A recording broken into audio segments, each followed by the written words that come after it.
Shalom saudaraku yang terkasih di dalam nama Tuhan Yesus Kristus. Selamat pagi dan salam sejahtera untuk kita semuanya. Saya Ardi, menyambut Anda di dalam Renungan Kristen Saudara Rohani. Selamat datang kembali di dalam renungan dan siraman rohani pagi hari ini. Harapan kami, semoga saudara yang terkasih dalam keadaan sehat selalu. Kiranya damai dan sukacita Roh Kudus melimpah dan tercurah di dalam hati dan pikiran saudara saat ini. Mari luangkan waktu saudara selama 30 menit ke depan untuk mendengarkan siraman khotbah pagi dan saat teduh bersama kami tim Diakonia Saudara Rohani. Sebelum kita mulai renungan kita pada pagi ini, marilah kita bersama-sama berdoa. Selamat pagi Allah Bapa di surga, Allah Bapa yang ajaib dan perkasa. Allah yang maha pengasih dan maha baik. Allah yang kami kenal melalui Yesus Kristus penyelamat kami. Terima kasih untuk penjagaan-Mu semalaman, sehingga kami bisa tidur dengan nyenyak. Terima kasih untuk pagi yang indah yang Tuhan sediakan untuk kami. Berkati kami yang ada di sini Tuhan. Berkati semua orang yang kami cintai. Berkati semua orang di sekitar kami, agar kami menerima yang terbaik. Tuhan, kami mau berdoa untuk sahabat, keluarga, dan rekan kami yang sedang sakit. Kiranya Tuhan berkenan untuk menjamah, Tuhan berkenan untuk menyembuhkan segala penyakit yang ada di dalam dirinya. Berkati juga obat yang dikonsumsi, dokter, perawat, serta keluarga yang mendampingi, biar mereka bisa menjalankan perannya dengan baik, dan saudara kami bisa sembuh dan beraktivitas seperti sedia kala. Pada hari ini, kami anak-anak-Mu akan melakukan berbagai aktivitas. Kami akan bekerja, dan menjalankan tanggung jawab kami, kiranya Kau yang mampukan. Kami serahkan seluruh rencana dan agenda hari ini ke dalam tangan Tuhan. Biar Tuhan yang berkarya dan biarkan semua rencana sesuai dengan kehendak-Mu ya Tuhan Yesus yang baik. Ampuni dosa dan kesalahan kami dan jadikan kami pribadi yang lebih baik setiap hari. Terima kasih karena telah membolehkan kami untuk kembali menghirup udara segar di pagi hari ini, menikmati seluruh anugerah yang telah Engkau berikan kepada kami. Ajar kami menjadi pribadi yang lebih baik lagi. Itu semua karena kebaikan dan curahan kasih yang nyata dari Engkau di kehidupan kami. Demikian permohonan singkat kami saat ini. Hadirlah Tuhan di dalam ibadah kami pagi hari ini. Haleluya. Dalam nama Tuhan Yesus, aku sudah berdoa. Amin. Sahabat pendengar saudara rohani, judul renungan kita hari ini adalah berawal dari rasa cukup. Dan pembacaan ayat emas Alkitab renungan kita hari ini terambil dari kitab Yohanes 6 ayat 7 berkata, jawab Filipus kepadanya, roti seharga 200 dinar tidak akan cukup untuk mereka ini, sekalipun masing-masing mendapat sepotong kecil saja. Mari kita mulai renungan kita. Cukup, satu kata yang terlalu sulit untuk terrealisasikan dalam kehidupan. Sejak jatuh dalam dosa, rasa cukup nampaknya tidak lagi dilirik. Segala pohon berbiji dan pohon yang buahnya berbiji, tidak lagi cukup untuk menjadi sumber daya dalam hal makanan. Pertumbuhan dan pertambahan penduduk yang pesat seiring berlalunya waktu, telah membuat manusia berpikir keras mengembangkan teknologi demi cukup akan makanan. Padang pasir tandus diubah menjadi lahan hijau, juga demi mencukupi kebutuhan akan makanan.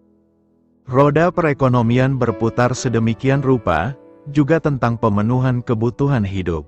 Cukup, seiring waktu mulai tergeser dari kamus bahasa dan hanya disematkan pada mereka yang dinilai lambat dan lamban dalam berkarya, bahkan menjadi cap buruk bagi mereka yang gagal dan merealisasi diri dengan kata, cukup. Sangat masuk akal jika Filipus, salah satu murid Yesus pun berkomentar sama. Roti seharga 200 dinar tidak akan cukup untuk mereka ini, sekalipun masing-masing mendapat sepotong kecil saja. Melihat 5.000 orang yang berjubel, bahkan 5.000 angka perkiraan semata, belum masuk hitungan perempuan dan anak-anak, Filipus Gamang. Perhitungan matematikanya berjalan cepat dan langsung pada sebuah kesimpulan jitu dan paling masuk akal, tidak akan cukup. Salahkah Filipus saat membuat kesimpulan tersebut? Rasanya tidak. Apalagi bagi kita orang-orang modern, di mana perhitungan matematis menjadi dominan, pasti setuju dengan kesimpulan tersebut. Bahkan Yesus juga tidak menyalahkan Filipus. Tidak ada nada kemarahan dari Yesus merespon komentar murid-muridnya. Dugaan terbaik, bahwa Yesus pun tahu bahwa kesimpulan dari pemikiran mereka benar adanya, itu sebabnya, sama sekali Yesus tidak menyangkal atau mendebat kesimpulan Filipus. Lalu, di mana letak persoalannya? Nampaknya Yesus hendak membawa para murid melangkah lebih jauh, melangkah melampaui realita dan akal budi, melangkah keluar dari zona aman dan nyaman perhitungan matematika.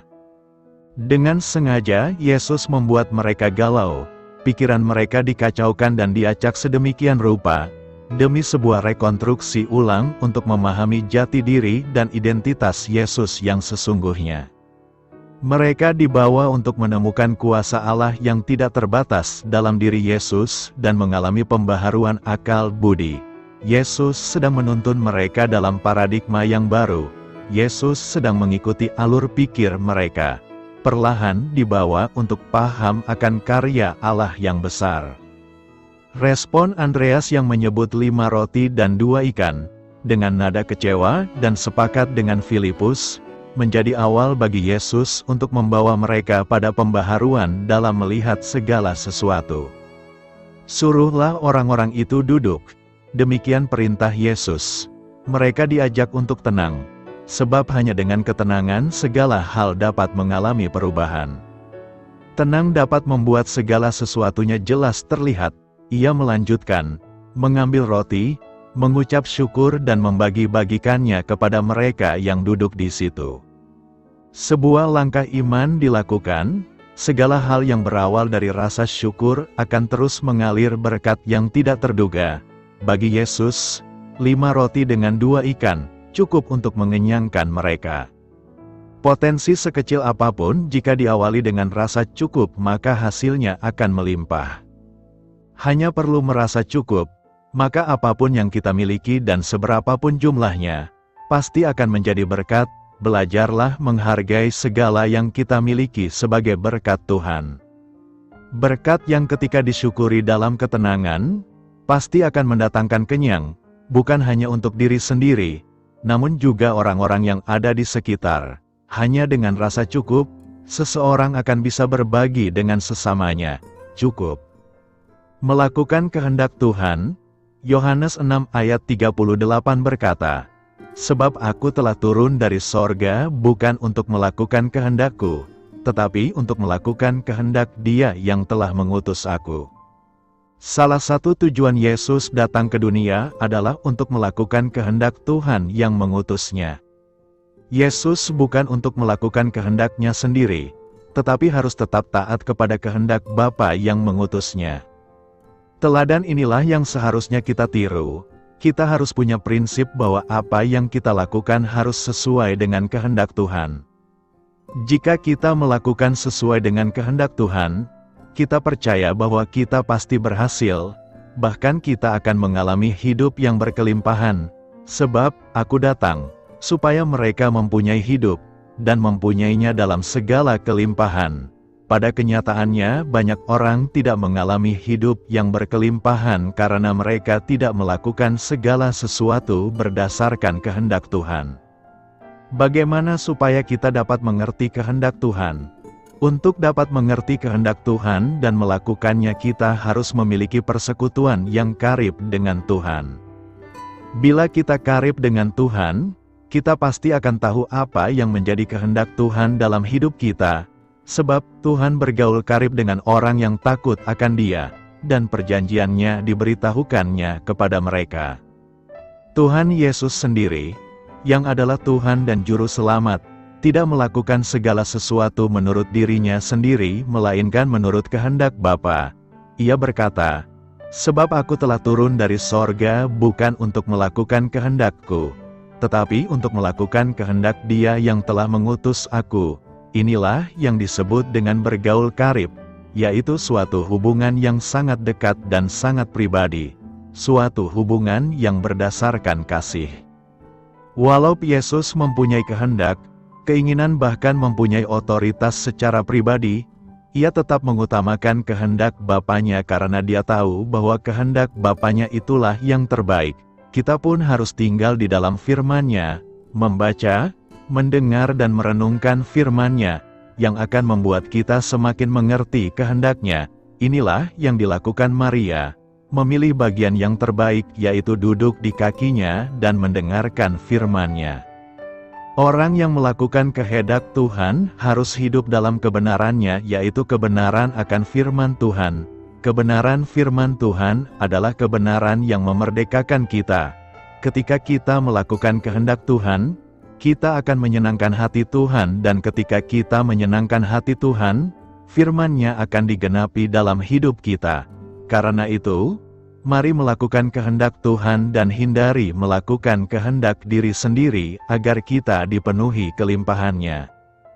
Campur tangan Bapa Surgawi, Yohanes 6 ayat 65 menuliskan, lalu Ia berkata, "Sebab itu telah kukatakan kepadamu, tidak ada seorang pun dapat datang kepadaku, kalau Bapa tidak mengaruniakannya kepadanya."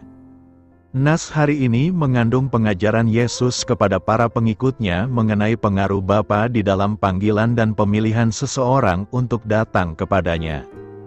Latar belakang dari pernyataan ini terletak pada konteks pengajaran Yesus sebelumnya dalam pasal ini. Dalam kitab Yohanes 6, Yesus memberikan pengajaran tentang Ia sebagai roti hidup yang datang dari surga, yaitu kasih karunia dan kehidupan yang diberikannya kepada dunia. Ia mengajarkan bahwa iman kepadanya adalah kunci bagi kehidupan yang kekal. Dalam konteks ini, Yesus kemudian mengatakan bahwa tidak ada seorang pun yang dapat datang kepadanya kecuali Bapa mengaruniakan atau memberikan kesempatan itu kepadanya. Pernyataan ini menekankan bahwa kepercayaan dan iman kepada Yesus bukanlah hasil dari keputusan atau keinginan manusia semata, tetapi melibatkan campur tangan dan pengaruh Bapa yang memberikan penerangan dan pembukaan hati. Pernyataan ini mengajarkan bahwa iman dan keselamatan adalah anugerah dari Allah yang bekerja di dalam hati setiap individu. Tanpa campur tangan dan pemberian dari Allah, manusia tidak dapat mengenal dan menerima Yesus sebagai juru selamat. Dalam pengajaran ini, Yesus mengarahkan perhatian pendengarnya kepada Bapa dan pentingnya kerja Roh Kudus dalam memampukan orang untuk datang kepadanya.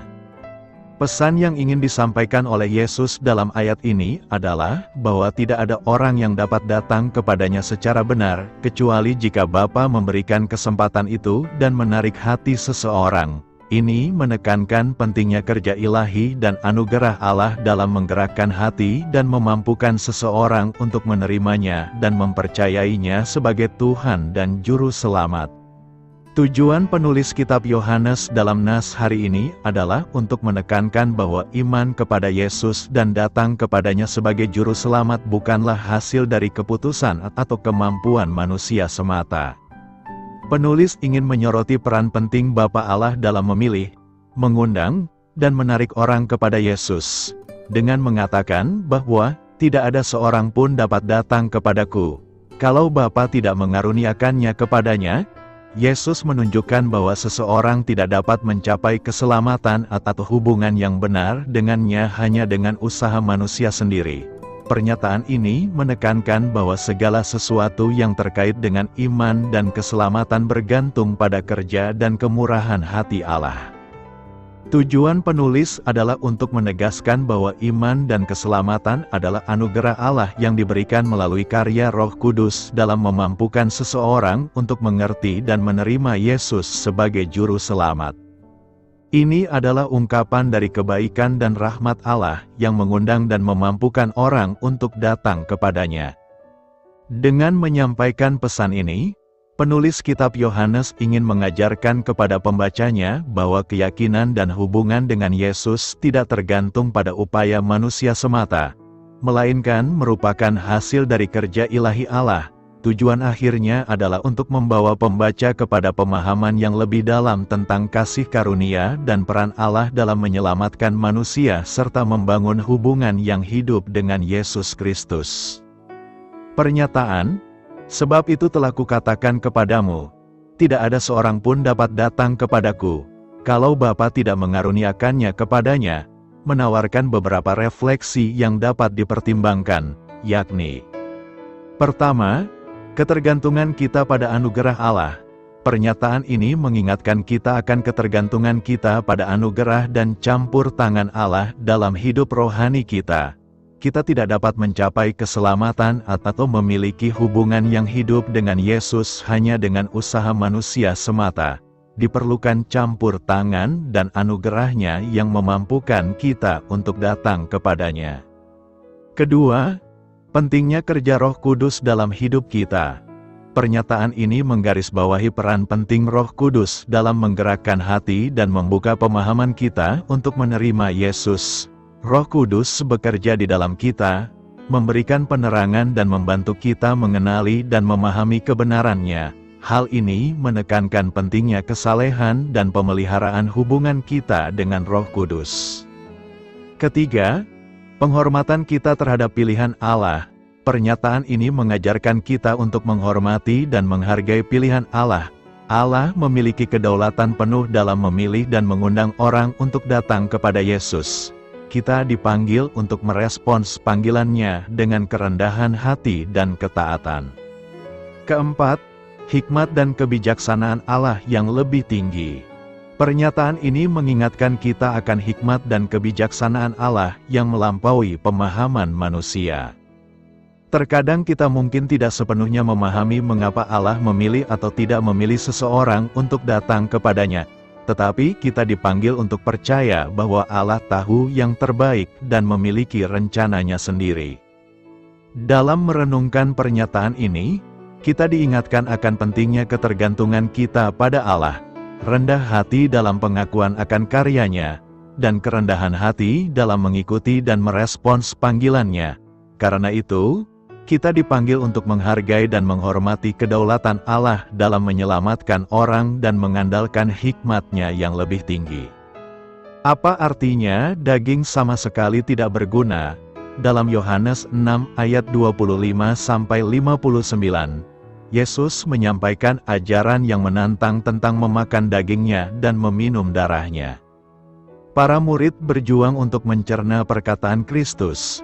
Sementara para pemimpin agama Yahudi merasa tersinggung oleh perkataan-perkataan itu, Yesus kemudian menjelaskan bahwa Ia berbicara secara kiasan tentang realitas rohani dan bukan secara harfiah. Rohlah yang memberi hidup. Daging sama sekali tidak berguna.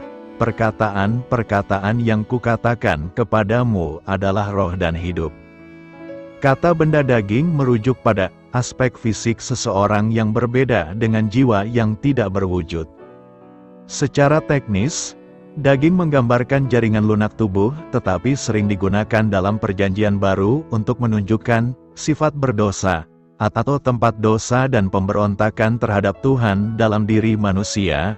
Dalam Perjanjian Lama, daging sering digunakan untuk merujuk pada manusia fana yang kontras dengan Tuhan, Roh pemberi hidup, istilah yang diterjemahkan sebagai bermanfaat dalam Yohanes 6 ayat 63 berarti berguna, membantu, memudahkan, menyelesaikan.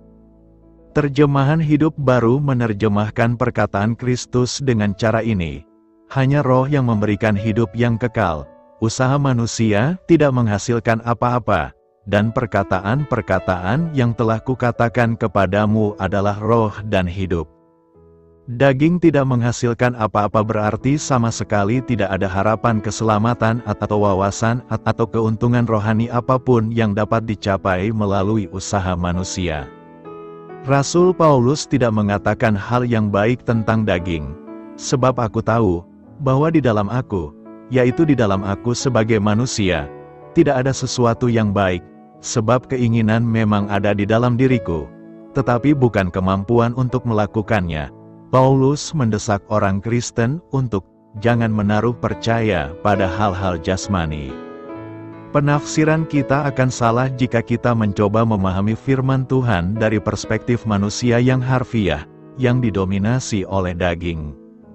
Kita harus memiliki roh yang tinggal di dalam diri kita untuk memahami firman Tuhan dengan benar. Tetapi kepada kitalah Allah telah menyatakan semuanya itu oleh rohnya, sebab rohnya menyelidiki segala sesuatu dan menunjukkan kepada kita rahasia-rahasia Allah yang tersembunyi. Tidak seorang pun dapat mengetahui pikiran Allah, selain roh Allah sendiri, dan kita telah menerima roh Allah, sehingga kita dapat mengetahui hal-hal besar yang diberikan Allah kepada kita dengan cuma-cuma. Daging tidak berguna karena bergantung pada hikmat manusia.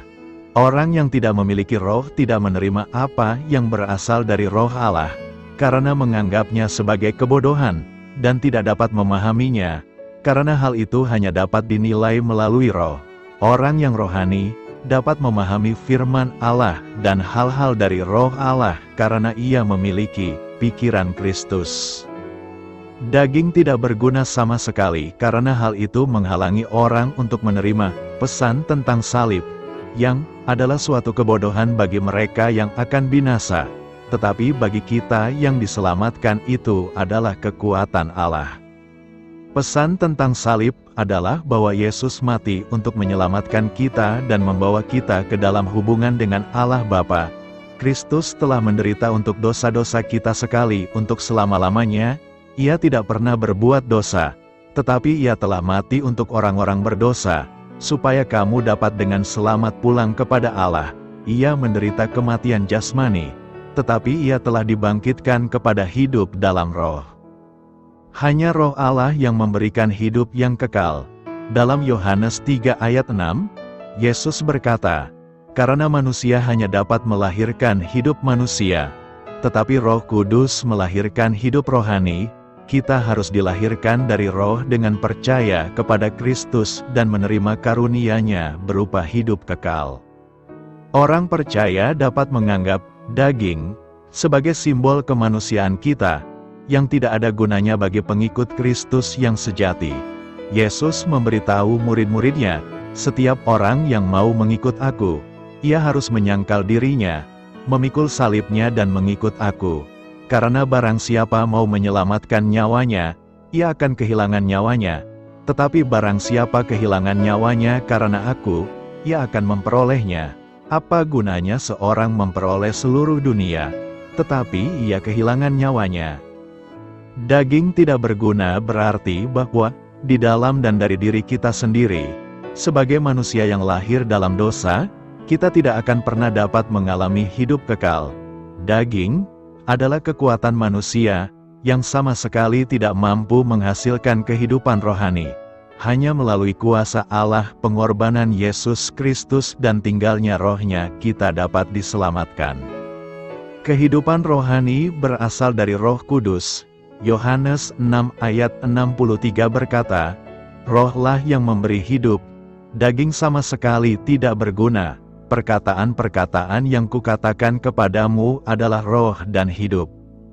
Nas hari ini terlihat bahwa Yesus menegaskan bahwa kehidupan rohani berasal dari Roh Kudus.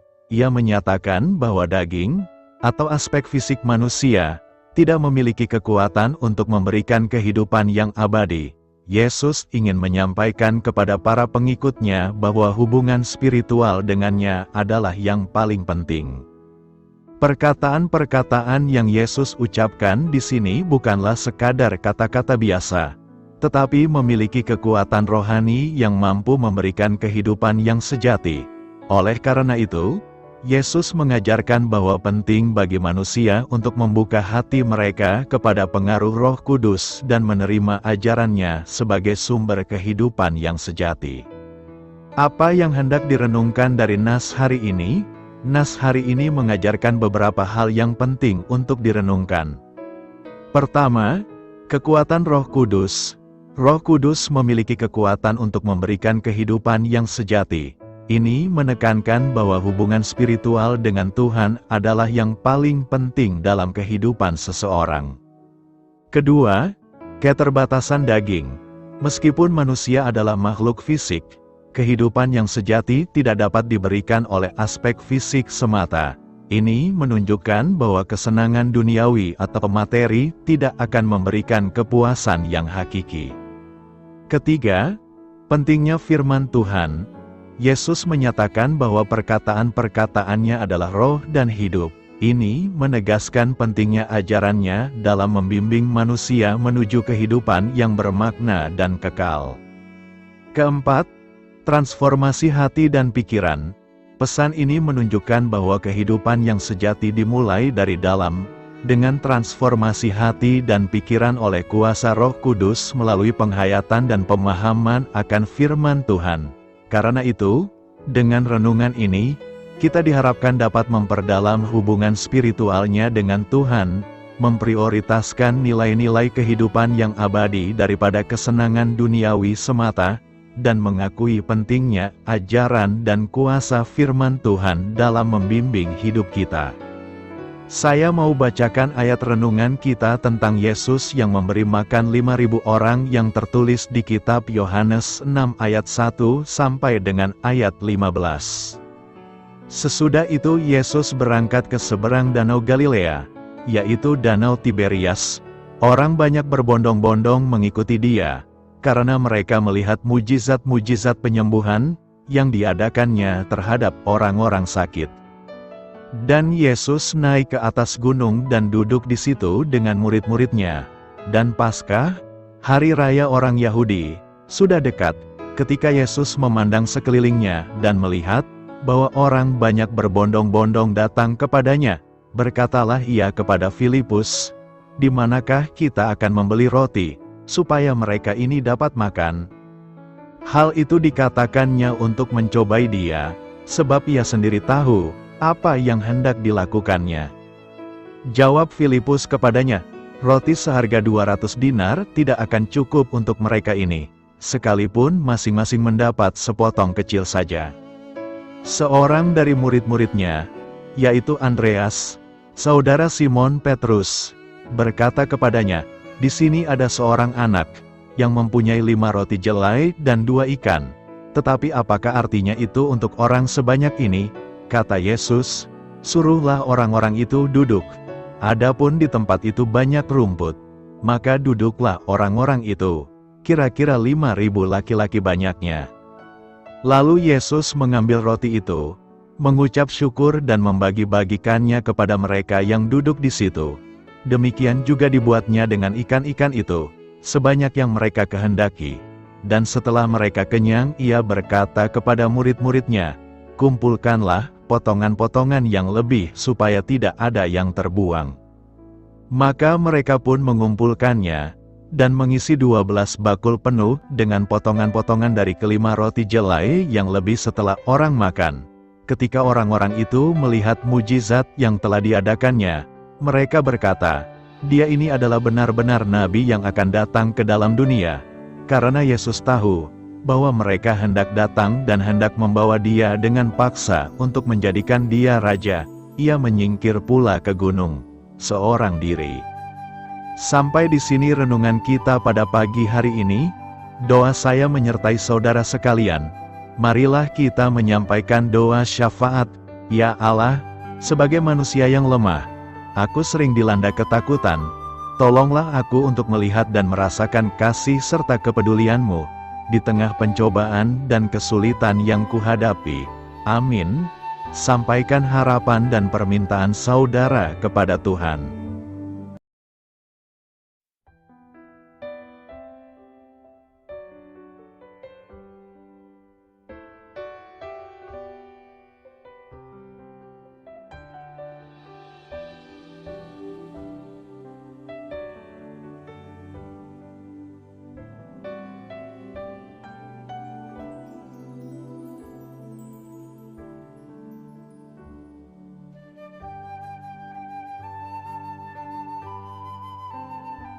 Marilah kita renungkan sahabat saudara rohani. Demikianlah renungan firman Tuhan pagi hari ini. Semoga menjadi berkat dalam hidup kita. Dan sebelum kita memulai segala aktivitas kita pagi hari ini, marilah kita berdoa. Selamat pagi Bapa, malam hari telah berganti pagi. Kehidupan baru telah Engkau berikan kembali bagi kami. Bapa Surgawi, tolonglah aku menyadari kebutuhan orang lain, supaya aku dapat membagikan apa yang telah Engkau berikan kepadaku. Pada saat aku membutuhkan, berilah aku keyakinan bahwa Engkau akan mencukupkanku, melalui orang-orang yang mengasihi-Mu, bukan karena kami pantas atau layak, namun karena kasih karunia-Mu kami boleh ada, sebagaimana kami ada di pagi hari ini. Terima kasih Tuhan, atas kesempatan baru yang telah Tuhan berikan kepada kami, untuk bisa memperbaiki diri agar kami bisa lebih layak di hadapan-Mu. Hari ini kami serahkan semua perkara dan kesulitan yang akan kami lalui ke dalam tangan-Mu. Biarkanlah kami bisa memuliakan-Mu dalam segala aktivitas yang akan kami lakukan. Amin. Biarlah firman Tuhan menjadi pengingat untuk kita semua, bahwa tuntunan dari Roh Kudus akan selalu memberi jalan keluar bagi setiap permasalahan hidup kita, dan memberi kedamaian di hati kita. Sampai jumpa di renungan pagi saudara rohani berikutnya. Kiranya Tuhan selalu memberkati saudara semua hari ini. Amin. Shalom.